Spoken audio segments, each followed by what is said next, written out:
کیف اذا جمعناہم، فرمایا یہ لوگ جن کو دین نے دھوکے میں ڈال رکھا ہے، جو اپنے من گھڑت باتوں کے اندر خوش فہمی کے اندر مبتلا ہے، اس دن ان کا حال کیا ہوگا جب رب ان کو جمع کرے گا. اذا جمعناہم، جب رب ان کو جمع کرے گا، لیوم لا ریب فیہ، اس دن جس دن کے آنے میں کوئی شک نہیں ہے.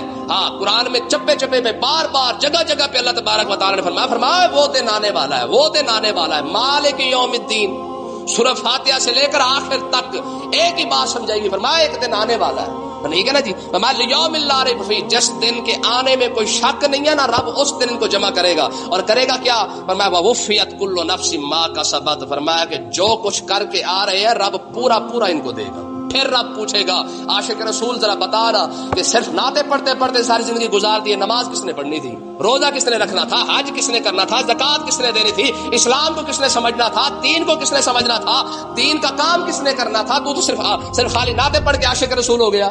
ٹھیک ہے نا جی. ووفیت کل نفس ما کسبت، ہر ایک جان کو جو ہے وہ جو کچھ اس نے کمایا ہے پورا پورا بدلہ دیا جائے گا. وہم لا یظلمون، کسی کے ساتھ ظلم نہیں کیا جائے گا. فمن یعمل مثقال ذرۃ خیرا یرا ومن یعمل مثقال ذرۃ شرا یرا، میں تو جو بھی کر کے آئے گا نا، ذرہ برابر چنگائی کر کے آئے یا برائی کر کے آئے، جو بھی کر کے آئے گا رب تجھے دے گا ضرور. ٹھیک ہے نا. اور رب اس دن پوچھے گا بتا ساری زندگی کس خوش فہمی کے اندر گزاری ہے. دیکھیں ایک بات یاد رکھیں، اپنی اصلاح کریں. ٹھیک ہے.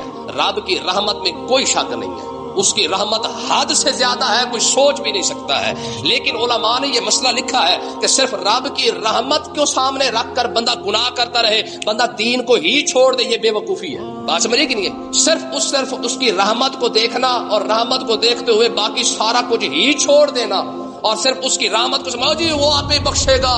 ہماری قوم تو رب کو تڑی لگا رہی ہے، آپ بخشے گا. رب آپ بخشے کیوں؟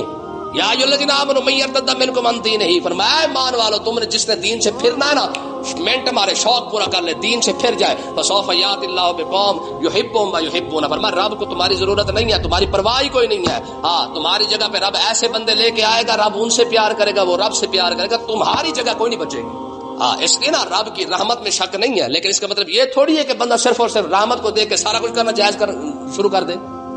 اللہ تعالیٰ ہمیں سمجھنے کی توفیق عطا فرمائے.